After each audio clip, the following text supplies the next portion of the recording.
Oi, oi, oi! Então vamos ver aqui se a gente consegue fazer a transmissão pelo meu. Estamos aqui tentando. Aí, temos Isabela. Para a festa aqui. A gente tem que pegar o avião para chegar na Holanda.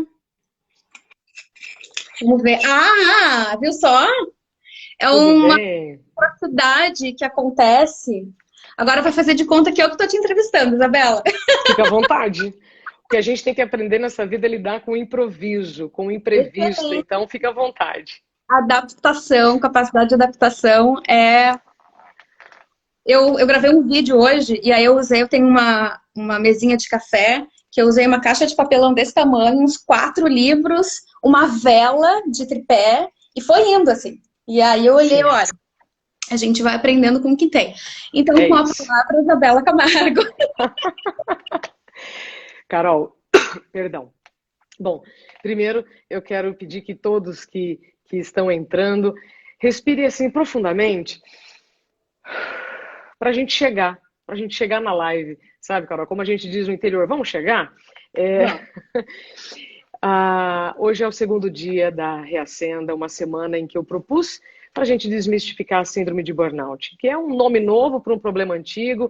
Todo mundo, muitas pessoas têm muitas dúvidas e está na hora da gente tratar o assunto como pauta positiva, né, Carol? Porque nós podemos superar este problema ainda tão desconhecido e podemos viver uma vida que vale a pena ser vivida se a gente tiver a informação correta, se a gente puder acessar os exemplos certos, né? É. A gente sempre precisa de um exemplo, de uma história para se inspirar, enfim. Então, eu quero só te apresentar, né, porque você me propôs um tema de workaholic e escritora, 6 anos para vencer o burnout. E você escreveu um livro que eu já sei que tem servido de inspiração para muitas pessoas, né, minhas páginas matinais. Então, seja muito bem-vinda à Semana Reacenda e muito obrigada por ter aceitado o meu convite. Muito obrigada, Isabela. Muito, muito, muito obrigada. Eu hoje passei o dia inteiro. Aqui já são 10h30 da noite, né? Aqui onde eu moro, já é 10h30 da noite. E eu comecei a me preparar, de uma certa forma, eu comecei a me preparar para essa live há 6 anos atrás. Mas, né, de outra forma, eu comecei a me preparar hoje, Que 8 da manhã. linda! E eu passei o dia inteiro num espírito tão bom e de gratidão e de celebração, sabe? Que eu acho que existem esses momentos em que a gente tem que reconhecer e se colocar presente neles e dizer, olha que legal que isso está acontecendo e que isso demonstra que realmente é possível. Eu te admiro muito e eu já falei com isso, né, sobre isso contigo, já escrevi sobre ti também. Né, por tu ser uma das únicas pessoas públicas no mundo inteiro a falar sobre isso abertamente, isso inspira muito. E quando eu tive a minha experiência com a burnout, eu vi que eu me sentia muito sozinha, porque é aquele problema que todo mundo tem, mas ninguém tem, né? Como é que pode um a cada 10 trabalhadores e ninguém tem? Alguma coisa está errada nessa estatística, né? E realmente, assim, ninguém que eu conhecia tinha passado, parecia que estava todo mundo numa outra situação. E eu me sentia muito sozinha. E aí foi buscando muito relatos de outras pessoas, experiências de outras pessoas. A literatura era muito mais científica do que de relato Prática. pessoal, e prática também.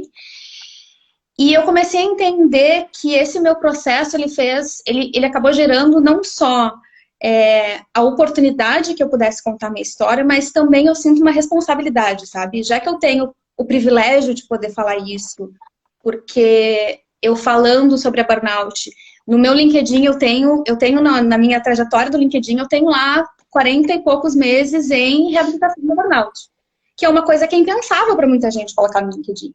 Mas eu penso, se eu consigo fazer, então eu preciso fazer. E eu acho que esse trabalho da gente conversar, entendendo que é um tema difícil, mas entendendo que também existe um crescimento que surge daí, que é um crescimento na dor. Seria muito mais fácil, seria muito mais Sim. legal se a gente crescesse e chegasse numa vida muito mais legal do que a gente tinha antes, sem precisar passar por isso. Mas eu ainda não descobri como. Quer dizer, a gente vai descobrindo. Mas já que foi assim, então só resta agradecer e ajudar que outras pessoas consigam chegar nos mesmos lugares e nas mesmas conclusões talvez sem sofrer tanto, né? Possivelmente sem sofrer tanto. Prevenindo. Mas pode acontecer que também tira o melhor disso e se tornem pessoas melhores a partir disso, né? Pronto, gente, eu falei. Que linda! Ah, essa live vai ser muito boa. Eu espero que você que está conosco ou que ainda vai assistir pelo YouTube se inspire. E se você não estiver vivendo ou se você estiver convivendo com alguém que está vivendo essa experiência também, você já vai ter novas habilidades para acolher, né, este ser humano que está vivendo a consequência negativa do mundo express que nós estamos vivendo.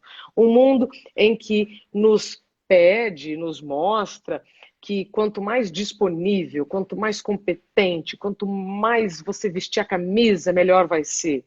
Pode ser por um período, mas por longos períodos isso traz consequências muito ruins só para você. No primeiro momento, aí depois vem a família, né? E toda a sociedade perde com o burnout. Carol, você foi de estagiária a sócia, né, de uma empresa. E 3 anos. você, em 3 anos você foi de estagiária a sócia. Você acha que a sua performance, a sua competência, a sua responsabilidade, né, por tudo que você foi assumindo e conquistando, te fez chegar no burnout? Com certeza. Pela minha experiência, pelas coisas que a gente vai lendo sobre a burnout, tem 3 esferas que é muito difícil, é muito complexo, né? Então não tem como a gente olhar para burnout como sendo culpa nossa, como sendo culpa do empregador ou como sendo culpa do mundo. Tem responsabilidades a serem compartilhadas aí, né? Eu cheguei nessa função e nessa posição na empresa sendo já uma pessoa que... Eu sempre fui CDF, eu sempre fui Caxias, eu sempre fui overachiever, que é inclusive o termo que eu uso muito no livro e que eu criei um projeto em inglês falando que era uma certa alternativa a esse overachievement, que é um comportamento, um perfil de comportamento, uma palavra em inglês que não tem uma tradução para o português, que é pessoa que conquista muito além do que é esperado, principalmente quem é precoce. E eu, obviamente, precoce, eu me tornei sócia de uma empresa aos 24 anos, e era uma empresa que já tinha 30, 50 pessoas, e que hoje, assim, quando eu saí, a empresa já estava chegando em 100 pessoas, 100 colaboradores. E eu era acionista da empresa com 27, 28 anos. Então, esse meu perfil de me dedicar muito para as coisas, de me doar muito para as coisas, de querer fazer tudo certinho, de querer me provar muito para as pessoas, isso deu um match muito grande com uma empresa que estava precisando e que estava fomentando isso, porque é óbvio, né? Como é que tu não vai acolher uma pessoa, né? Uma menina que está querendo saber como é que funciona o trabalho e que está ali disposta a trabalhar domingo, feriado, e vai para São Paulo, e vai para cá, vai para lá. Então, tem a minha responsabilidade de eu não sabia impor limites, eu não sabia dizer, olha, eu acho que isso não é do meu escopo, eu acho que isso não faz sentido, eu ia dizendo sim para todo mundo e não tinha eu não tinha muita capacidade de me centrar e pensar, será que isso faz sentido mesmo? Será que faz sentido para mim? Será que faz sentido para a empresa? Será que faz sentido para o outro? E, né, isso acabou fazendo com que, eventualmente, eu adoecesse, porque também eu encontrei um ambiente que cultua o workaholismo. Então, eu acabei viciando no trabalho, e aí... Cultua o workaholismo. O workaholismo. O que é o workaholismo? Eu vou falar um monte de palavra meio inglês, meio português, e eu vou usar a desculpa de que é porque eu moro fora no país. Não tem problema, gata, fica à vontade. Tem algumas palavras que não tem tradução ainda, e se tiver tradução, eu vou preferir usar. Mas o que é o workaholismo? A pessoa que é workaholic, work, e a de trabalho, holic, é sempre a pessoa que ela é alcoólatra, que é viciado, que é a pessoa que tem uma dependência daquilo. O workaholic, ele é dependente do trabalho. E aí não é dependente financeiramente, é dependente emocionalmente.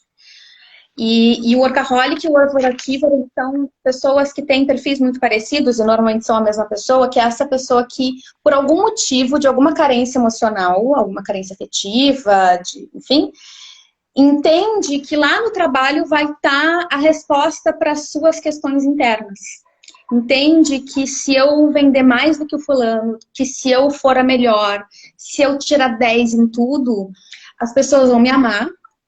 E que se eu não entregar tudo impecavelmente todos os dias, e se eu não for a última a sair, eu não mereço nem estar aqui. E aí o mundo ama isso, né? Sim. A forma como as empresas ainda funcionam, muitas empresas, porque tem muitas que já estão sendo, né, no caminho diferente, mas muitas empresas ainda acham muito maravilhoso que tem alguém a fim de dar sangue, suor e lágrimas. O ponto é que tem prazo de validade. Tem. É isso que eu quero te perguntar.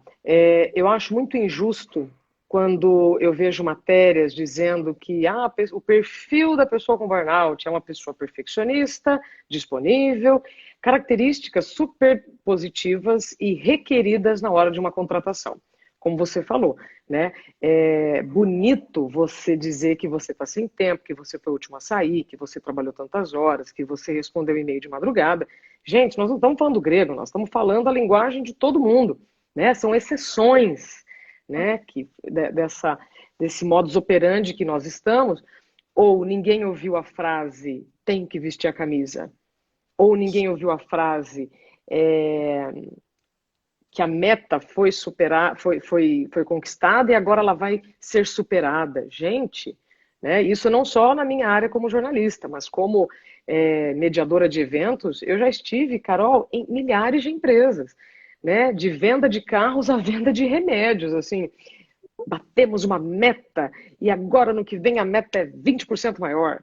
Então, esse perfil que nós temos, como eu disse, eu acho muito injusto quando as matérias, as reportagens falam como se fosse uma coisa ruim.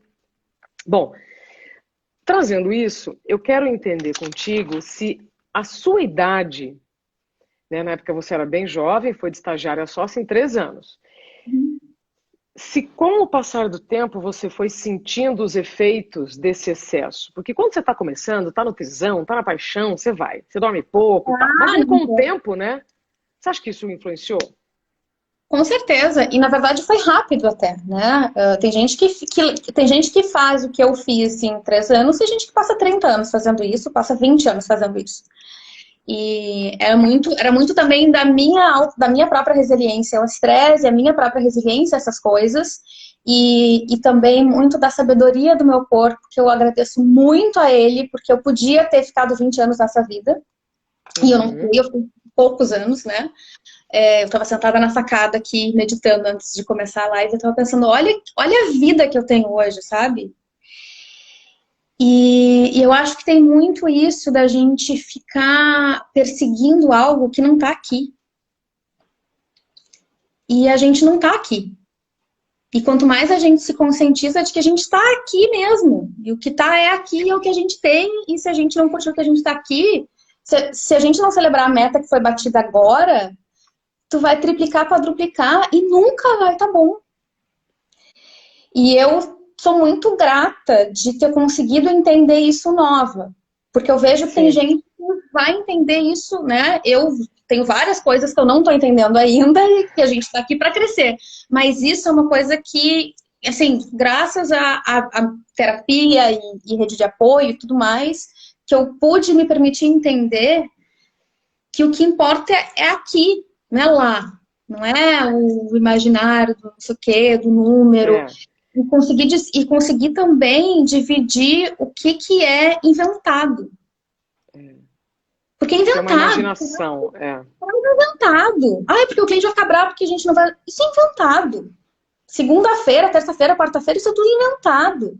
E se isso não estiver nos servindo para nos ajudar a trabalhar melhor, para nos ajudar a ser mais feliz, para a gente ter o senso de que a gente vai começar a semana e vai ter gás, e que a gente vai terminar a semana e vai descansar, e vai passar um tempo com a família...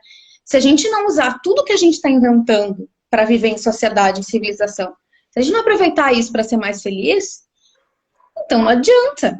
Para quê? Para quê? Carol, você viveu 2 episódios traumáticos, vou chamar assim, né? Que foram bem, bem ruins. Queria que você falasse brevemente sobre eles, para depois a gente falar sobre... o cuidado que você recebeu do seu companheiro, né? Que aí é importante, então, a gente falar, né? Esses 2 episódios que você teve. Geralmente, a gente sempre tem 2, né? Porque por mais que você você sinta o que está acontecendo no primeiro, você acha que vai se recuperar rápido, que é uma cilada, já a gente falar disso se der tempo. Então, eu queria que você contasse pra gente. Então, tudo começou lá por 2014. Eu tinha virado sócia da empresa faz uns 2 anos e a empresa estava passando por mudanças. Tem estudos, inclusive, sobre isso, de o quanto que empresas que estão passando por mudança de reformulação, que são compradas, enfim, que tem alguma mudança de operação grande, essas empresas, elas estão sujeitas às pessoas passarem por burnout, porque do nada, tu não sabe mais o que tu tá fazendo ali.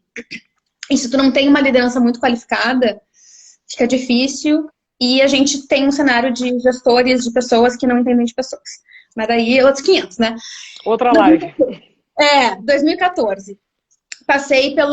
Comecei a fazer sintoma físico, porque eu tinha zero conhecimento, eu não entendi, eu achava que emoção era triste e feliz.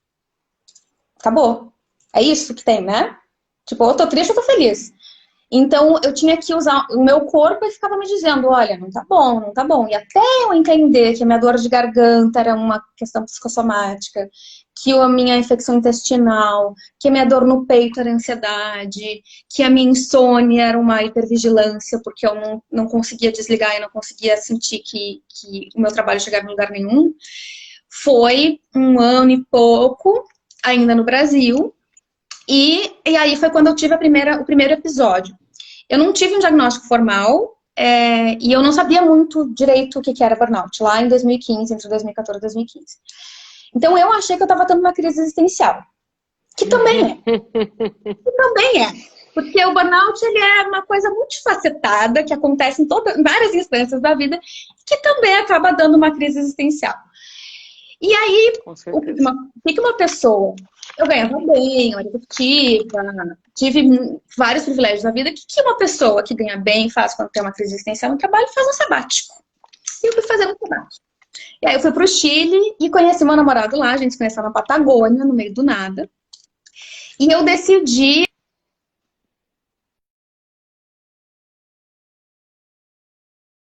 Eu quis sair temporariamente da empresa.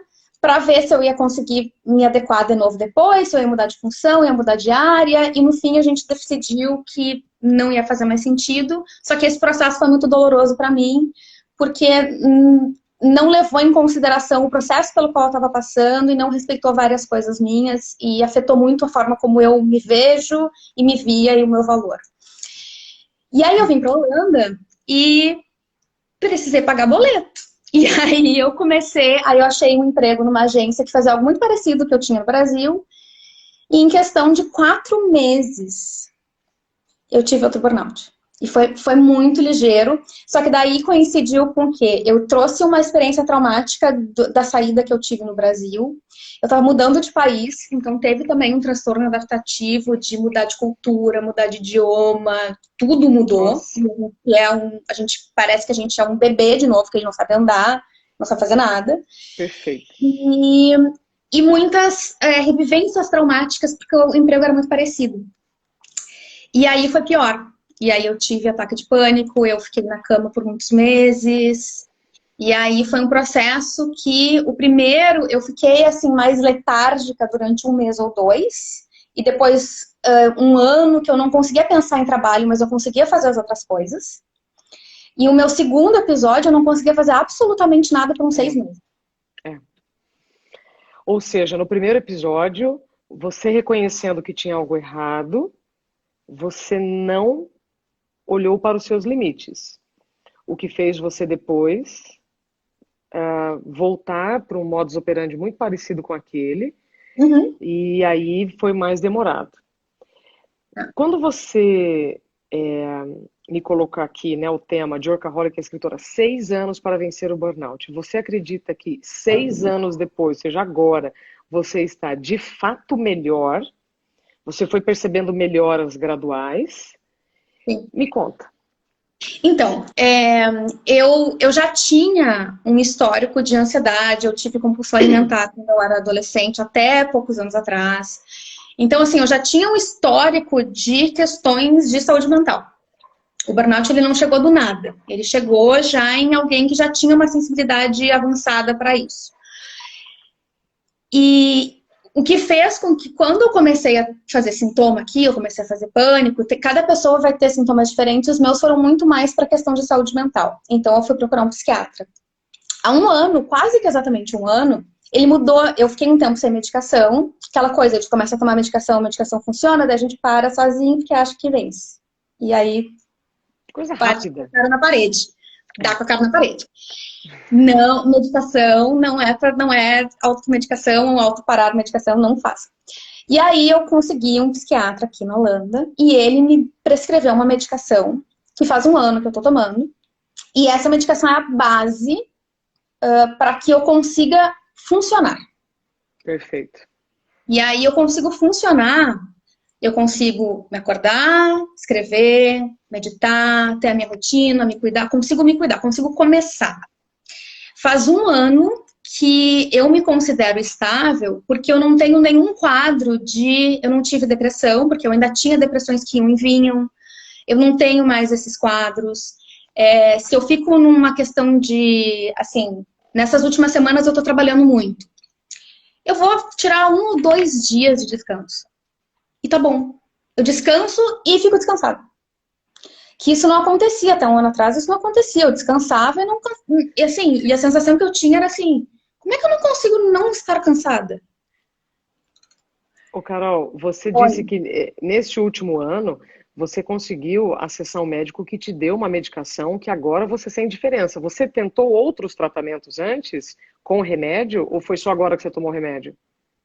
eu já tive, eu já fui a psiquiatra, já fiz vários tratamentos para outras questões desde os 14 anos de idade.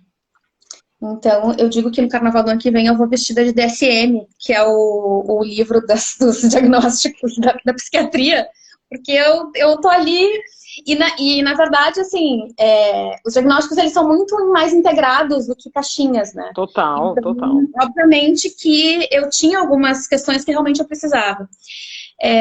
Eu demorei 1 ano e pouco para conseguir encontrar um psiquiatra aqui na Holanda que falasse inglês, porque eu não moro numa cidade muito grande, eu moro um pouquinho ao sul de Amsterdã, e aqui a comunidade estrangeira não é tão grande, então eu demorei muito tempo para conseguir me achar com um psiquiatra, e aí ele levou um Uau. tempo para mudar a medicação, eu fui numa psiquiatra aí no Brasil, tipo, precisei sair daqui, voei daqui pro Brasil abaixo de remédio, quase que dopada, porque eu não, porque, assim, aeroporto me dava ruim. Entendi. Porque você viajava muito, né, no período do burnout.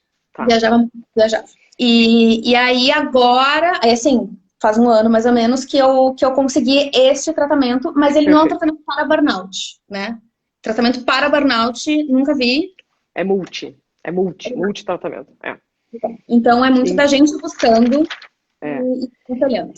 Eu quero só investir mais uns minutos dessa nossa conversa sobre isso, porque muitas pessoas me perguntam, devem te perguntar também, mas como é que eu trato o burnout? Gente, se o burnout não vem de um dia para o outro e não é causado por uma coisa, né, é evidente que o tratamento também não virá só de um remédio ou de uma mudança de estilo. É uma série de fatores que podem te levar, né, Carol, para um estado estável. Não gosto do estado estável, mas é um estado estável, né? Muito bom, muito obrigada por você trazer esse depoimento que no primeiro episódio você teve um mês de dificuldades, né, para fazer coisas que você fazia naturalmente e depois foi pior, porque eu vou falar uma coisa para você que eu não falei para ninguém. Eu demorei muito mais tempo que você para conseguir fazer coisas que antes. Olha, eu fiquei sem dirigir quase 6 meses. Minha Uhum, conta de Uber e táxi foi um absurdo, né? Eu não conseguia uhum. dirigir. Eu não conseguia dirigir e olhar. Tipo, eu não conseguia dirigir e olhar para o Waze, por exemplo, para saber o caminho. Fragmentado, né? E voltei a dirigir há pouco tempo.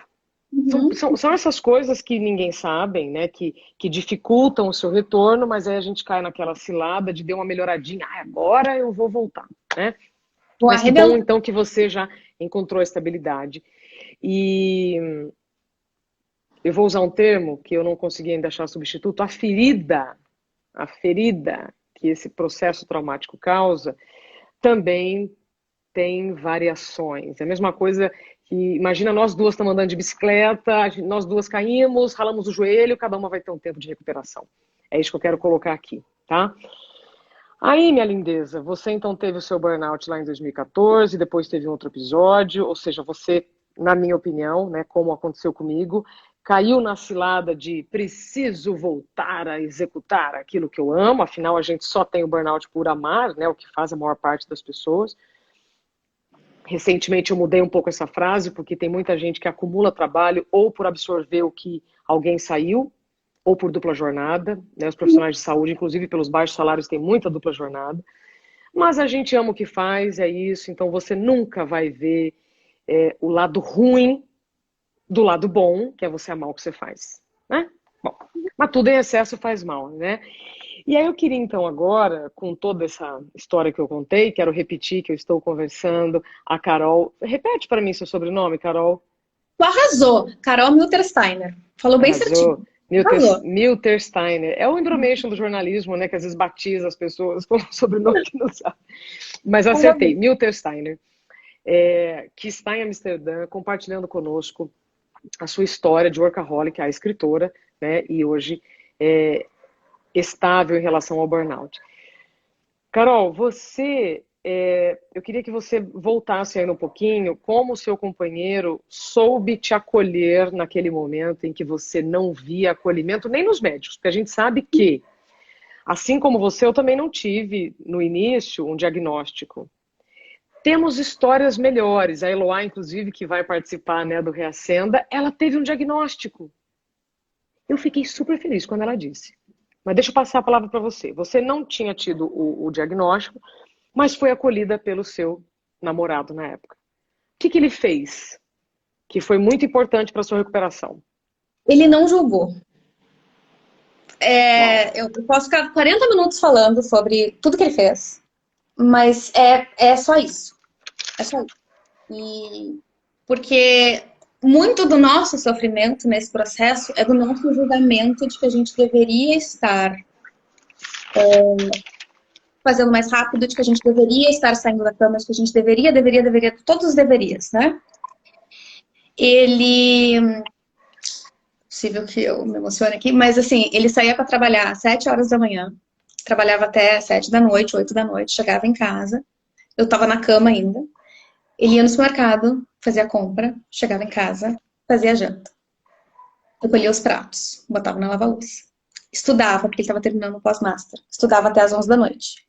Dormia e eu ainda na cama. E no dia seguinte ele fazia tudo de novo. Não teve um dia que ele reclamou. Nunca. Não teve um dia que ele olhou pra mim e disse assim, tá, mas vamos levantar aí, né? Preguiça aí.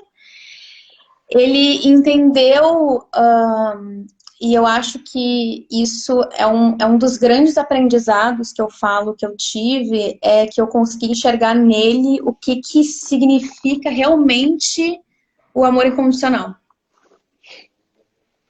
Que é algo que eu tenho na minha família, mas que por auto-julgamento a gente sempre acha que é condicional.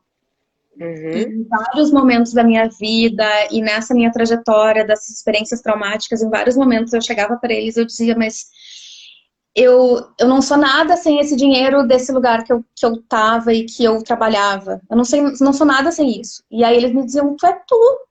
A gente te ama. Se quiser, assim, vender coco na praia, vai. O que importa é que tu esteja feliz, sabe? Tu não precisa provar nada pra gente. E isso é algo tão, por um lado é tão simples e tão profundo e tão difícil, não sei porquê, né? Da gente simplesmente enxergar que a gente tem um valor que é intrínseco, que todo mundo nasce com ele. Uns de nós buscam de uma certa forma, outros buscam de outra, mas todos nós temos valor. E que às vezes o que a gente precisa é de alguém que acredite na gente. E ele acreditou muito, tanto que aqui no livro, ele tem a dedicatória aqui, eu vou te mostrar a versão que está em inglês, né? A dedicatória que tem Timo é o nome dele, né? As minhas afilhadas, que é a Isadora e a Mariana, que são os amores da minha vida, e ele, que eu digo que é a minha arma secreta.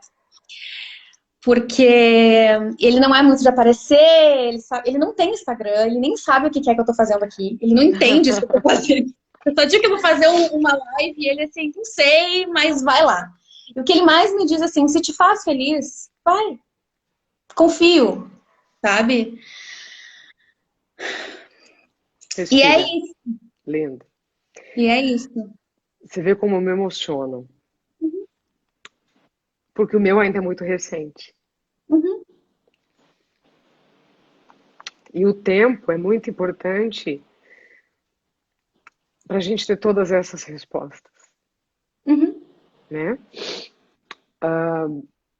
Hoje eu não me importo mais em chorar aqui, porque como jornalista você vive muitos anos sendo obrigado a não transmitir nenhum sentimento, né? Como se você e esse rolo de fita crepe fosse a mesma coisa. Mas agora, então, já que eu tô aqui no meu canal, então eu posso chorar. Aí, você falou uma coisa que me emociona, que é o não julgamento dele, né? E ele não te cobrou para melhorar rápido, esquece isso rápido e tal. Isso é muito importante. Então, acho que até agora, o que você falou que mais serve muito para mim e para quem está nos acompanhando e vai acompanhar lá no YouTube, Carol Salva, hein? Depois para eu passar lá. É isso, gente. Muitas pessoas perguntam como é que eu acolho, como é que eu cuido, né?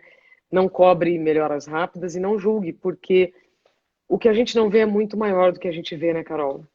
E esse Nossa, seu depoimento me emocionou demais. nossa. E é muito. É tão importante a gente ter isso em outra pessoa, porque muitos de nós, e uma das coisas mais difíceis desse processo todo é a gente aceitar que isso está acontecendo. Aceitar que a gente é humano e de que a gente não vai ter força para dar conta de tudo sempre.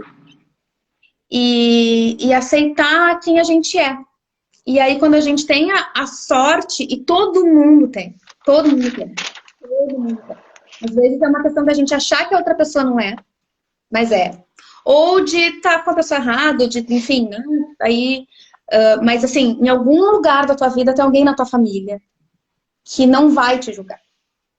E que pode até achar, mas talvez você esteja projetando que a pessoa está te julgando.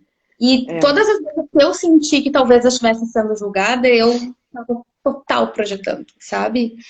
E então já é tão difícil pra gente, a gente já se cobra tanto, porque as 12 horas que eu ficava na cama enquanto ele ia trabalhar, ele estava trabalhando, preocupado comigo, e eu estava 12 horas pensando como é que eu não consigo sair dessa cama. Sim. Ele vai julgar e eu vou estar igual. Sim. Como é que eu vou fazer? Então, ter alguém que não reforça essa tua narrativa interna, que não te ajuda, né? Espetáculo, hein? Que não reforça a narrativa interna. Já é um lindo início, né, de recuperação. Carol, a gente tem um pouco mais de 20 minutos. Eu queria que você me falasse quais lições você aprendeu, mas antes das lições, o que você descobriu estando aí em Amsterdã sobre o burnout pelo mundo? Uhum. Né? Você já falou então dos seus burnouts, da sua recuperação, e agora pelo mundo, o que você descobriu? Então, quando eu comecei esse processo de estudar sobre o burnout, de começar a entender o que estava acontecendo comigo, eu sou muito de intelectualizar as coisas, de racionalizar, né? Eu me curo lendo livro. Tem gente que vai mais por espiritualidade, eu preciso entender minha engenharia, assim, minha engenharia reversa. E a maior parte dos conteúdos era em inglês, e eu comecei porque eu falo basicamente inglês aqui, eu comecei a escrever em inglês e criar conteúdo em inglês. Eu tenho um podcast que eu fiz uma temporada em que eu entrevistei pessoas de vários lugares do mundo, em inglês, que são pessoas que são especialistas, que pesquisam, enfim. Tem gente da África do Sul, dos Estados Unidos, da Tá Turquia. disponível? Sim. Chama Qual The Better Achiever Podcast.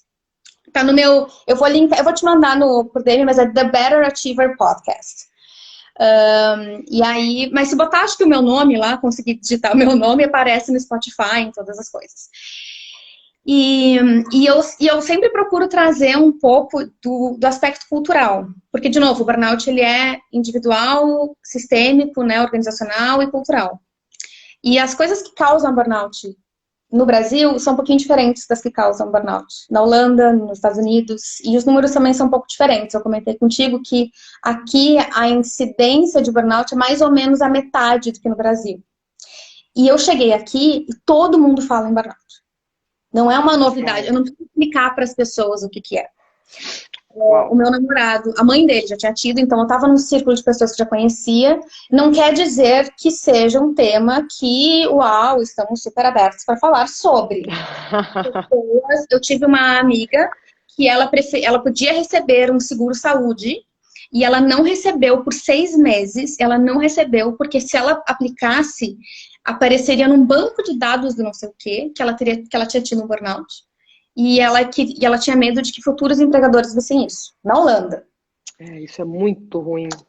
Quando eu comecei a escrever, eu vi que tem muita gente, tu deve perceber isso também, que tem muita gente que te manda mensagem, te manda WhatsApp, te manda mensagem inbox, porque se interagir com o conteúdo publicamente, vai ficar marcado como alguém que está lendo sobre coisa sobre burnout. E aí, até aquelas pessoas que você convivia, né, diariamente, fogem de você para não ficar, tipo, eu não vou falar com essa pessoa, né? Nossa, eu digo que eu virei a Miss Burnout, né? Inclusive, eu participei para alguns projetos e as pessoas vinham e falavam, eu dei um Google no teu nome, e aí tu escreve sobre burnout. E eu já fiquei, né? Já não deu, né? Já não deu porque, né? Agora, eu acho que com o tempo, enfim, a chave começa a virar nessas pessoas, elas começam a entender que isso, na verdade, é um ativo importante, né? Ter alguém que tem essa consciência. Mas voltando à questão cultural, no Brasil, a cultura de trabalho brasileira é muito parecida com a cultura americana, que é uma cultura muito competitiva e que, de novo, cultua o workaholismo. O mais legal é ser o último a sair do escritório. O mais legal é se manter trabalhando. Se eu vou te mandar um e-mail, e aí eu vou te mandar um Skype, eu vou te mandar um WhatsApp e eu vou te ligar. Porque tu precisa me responder agora. Eu trabalhei em agência. A Roberta, que vai falar amanhã, ela também trabalhou em agência e a Jaque ontem também, né, publicitária. Sim. Essa turma da publicidade, relação de agência com o cliente é muito complicada, porque o cliente acha que pode, assim... Tudo. E de tudo. Aqui na Holanda já não é bem assim. Já é tudo nos seus quadradinhos bonitinhos. Não é tão comum tu ver as pessoas trabalhando demais. Não é tão comum tu ver as pessoas virando madrugada. O senso de competitividade não é tão grande. Só que tem uma outra coisa. Que eu trabalhei aqui em empresa. Que tem o feedback do gestor. Aí o gestor olha pra ti e diz assim, olha, até agora ninguém reclamou. Esse é o feedback. Não existe, olha, que legal isso que tu tá fazendo.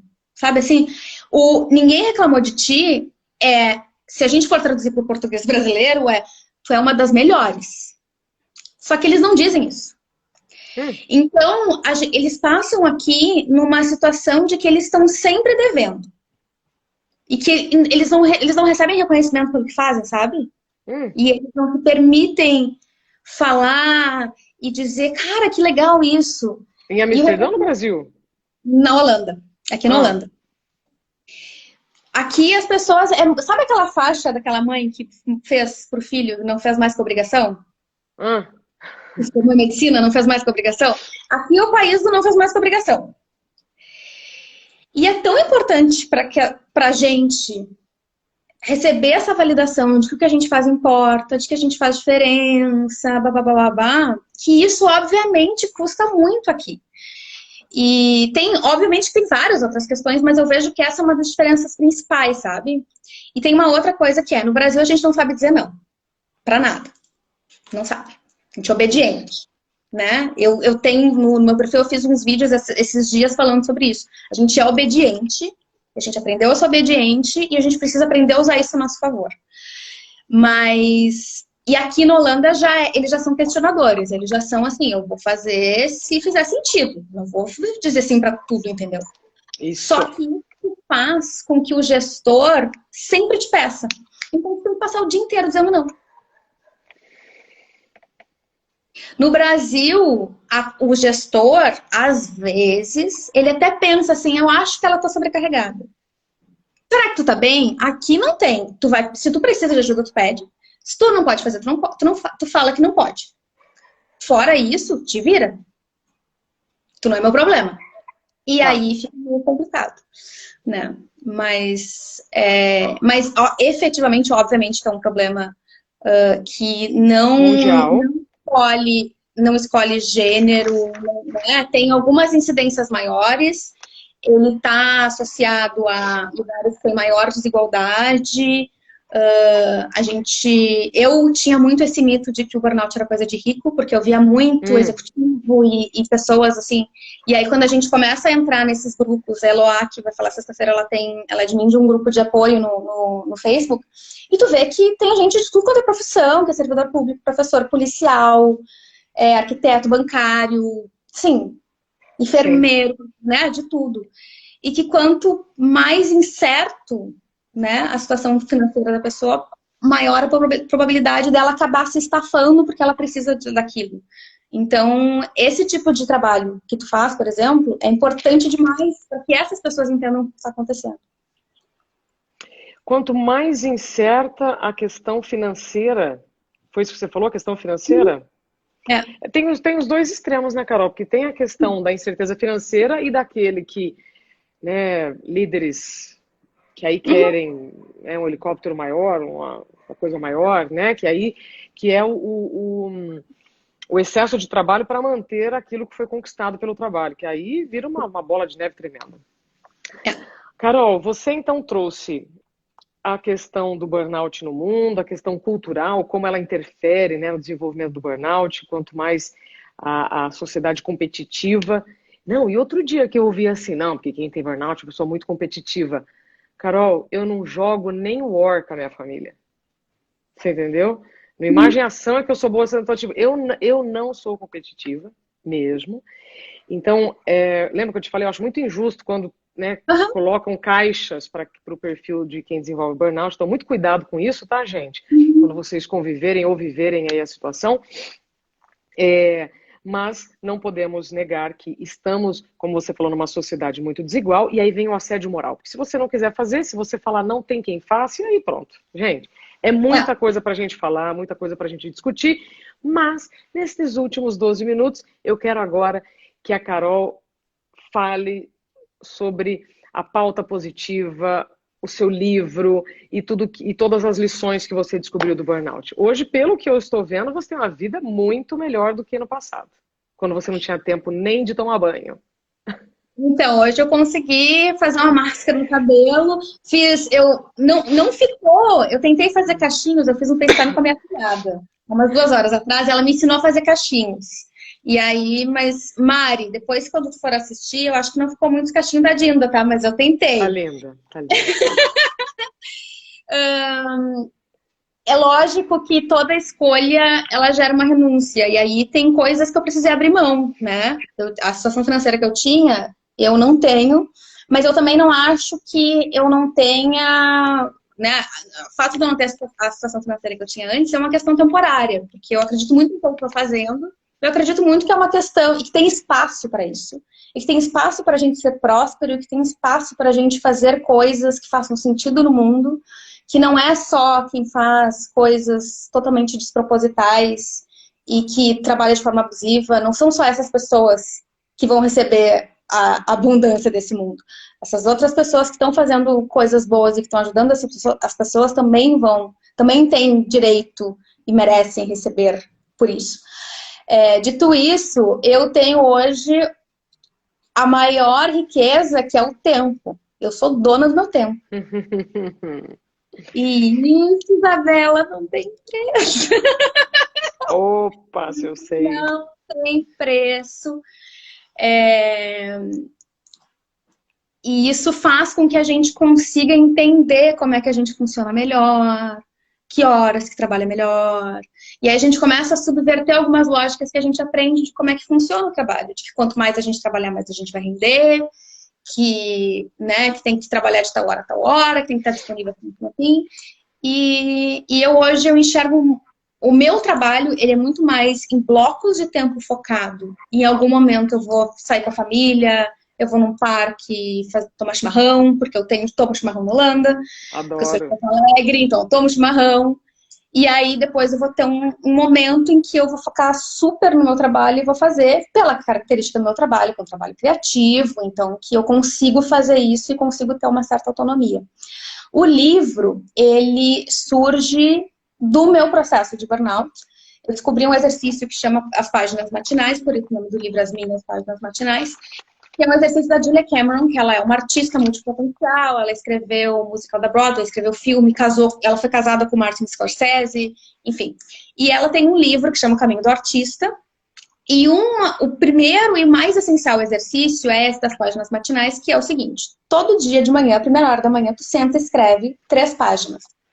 Azar do que sair nessas páginas. Se tu for escrever a lista do supermercado e pensar numa música e escrever o que Qualquer não sabe o que coisa. vai escrever, só vai. Eu tô fazendo assim porque eu escrevo digitando, porque eu penso muito rápido para escrever à mão.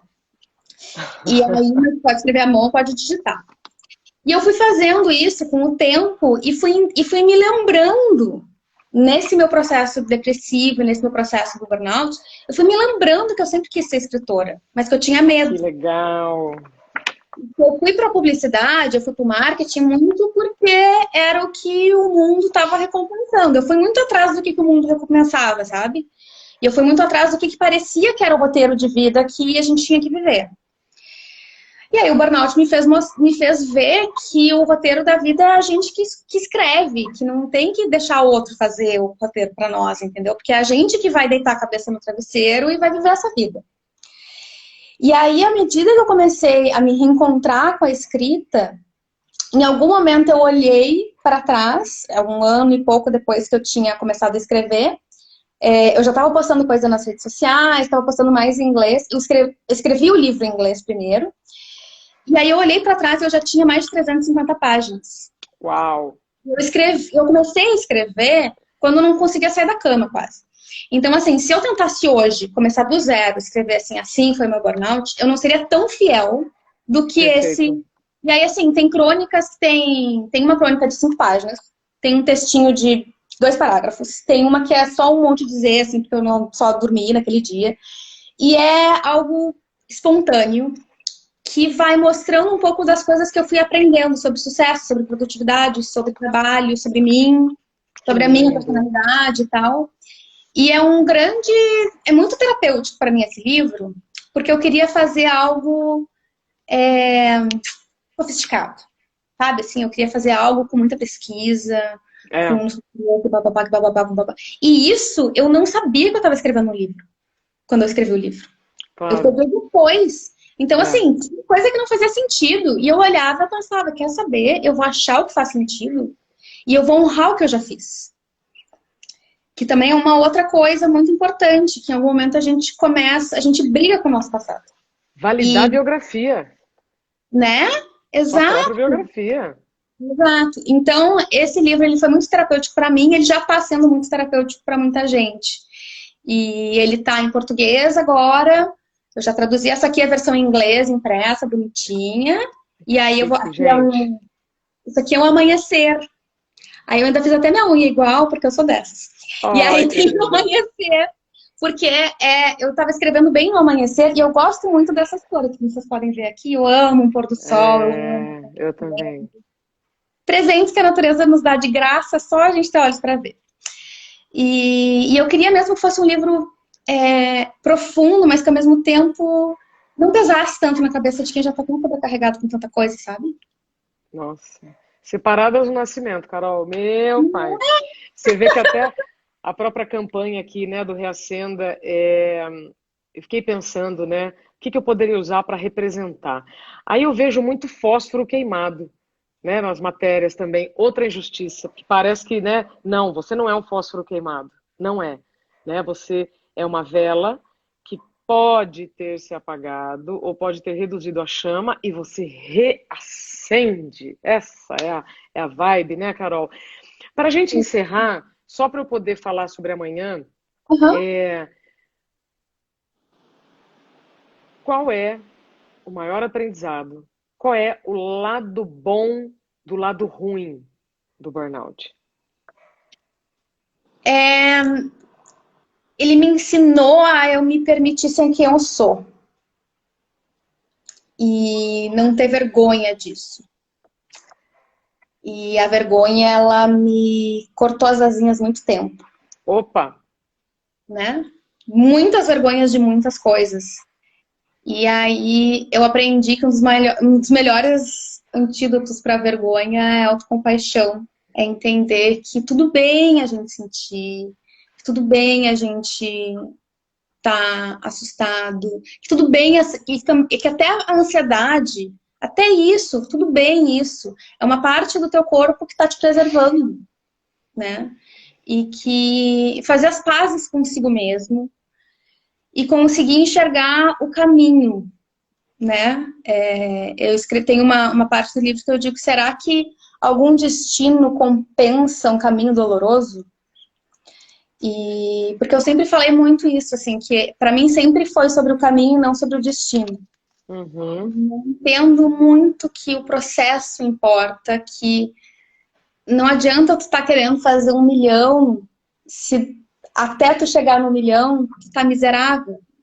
E aí, que vai sobrar de ti para esse 1 milhão? Né? O que importa é o hoje.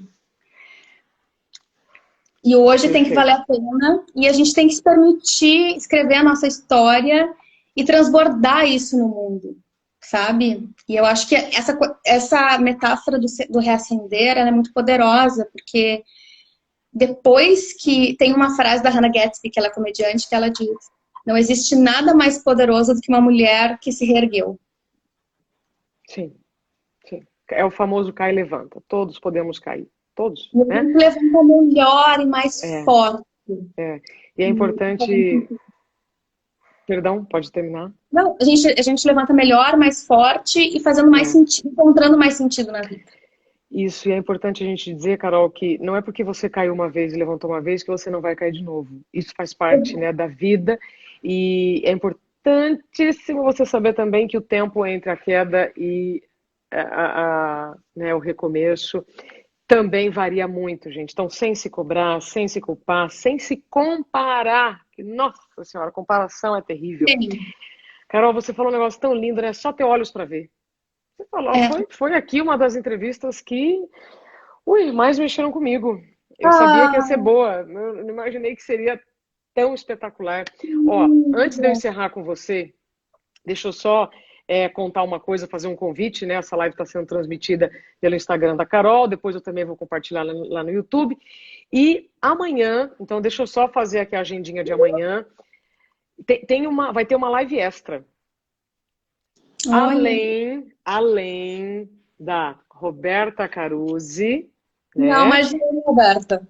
Maravilhosa. Tá aqui, né, que escreveu No Limite do Estresse, além da Roberta 5:30 e do advogado Marcelo Valho, autor do livro Síndrome de Burnout e as Responsabilidades do Empregador. Olha como eu tô chique, gente. Uma autora hoje, 2 autores amanhã. Qual vai ser a live extra? Hoje, a Associação Paulista de Medicina lançou uma pesquisa inédita com o resultado das entrevistas com mais de 1.000 profissionais de saúde que revelam os sintomas característicos do burnout em um número chocante de profissionais. Então, amanhã eu vou repercutir essa pesquisa que foi lançada hoje. Então, vai ser uma live extra. Estou super animada para a gente poder também trazer esses números e entender, né, o que está acontecendo com os profissionais de saúde, porque eu acredito, Carol, e a próxima live das 7:30 vai ser com a doutora Camila Magalhães, a gente vai falar justamente sobre isso, sobre esse aumento do número de burnout, nos casos de burnout, não só em profissionais da saúde, mas nos profissionais como um todo que estão trabalhando muito mais do que o nosso corpinho aguenta. Então, tá dada a agenda. Te agradeço mais uma vez, Carol, pela sua confiança, pelo seu tempo, te parabenizar pelo trabalho lindo. E quando você me diz a coragem de ser uma pessoa pública e falar, por que eu teria vergonha? Né? As pessoas me falam isso, nossa, mas você é muito corajosa. Eu falo, não, mas por que eu teria vergonha de falar sobre um assunto que eu estaria falando sobre uma outra pessoa? A gente não pode ter vergonha da gente ser quem a gente é. Nem um pouco. Nem um pouco, nem um pouco. E a coragem é contagiosa. E o nosso... A gente se apropriar de quem a gente é algo que reverbera nas outras pessoas. A gente se reconhece na dor e é na dor que a gente também pode visualizar esse recomeço, né? Carol, muito obrigada. Que bom que você reacendeu. E vou usar aqui uma frase da minha bisavó, que cai muito bem nesse momento. O mestre é como uma vela, né? A gente ilumina se queimando. Então, que você seja a vela na vida de muitas pessoas. Você é a luz e você transmite uma mensagem de muita verdade e de muito poder. Este poder interno que a gente pode até se perder, né, em algum momento. O importante é identificar onde a gente se perdeu para recomeçar. Então, eu deixo aqui a palavra para você, a live abriu por você, aí você encerra a hora que você quiser, tá bom? Obrigada. Muito obrigada. Obrigada de coração. Foi muito lindo, muito lindo. Obrigada a todo mundo que assistiu, obrigada pela oportunidade. Reacendamos, que sempre dá para recomeçar. Sempre. Não é? Até breve, Carol. Boa tarde e boa noite para vocês.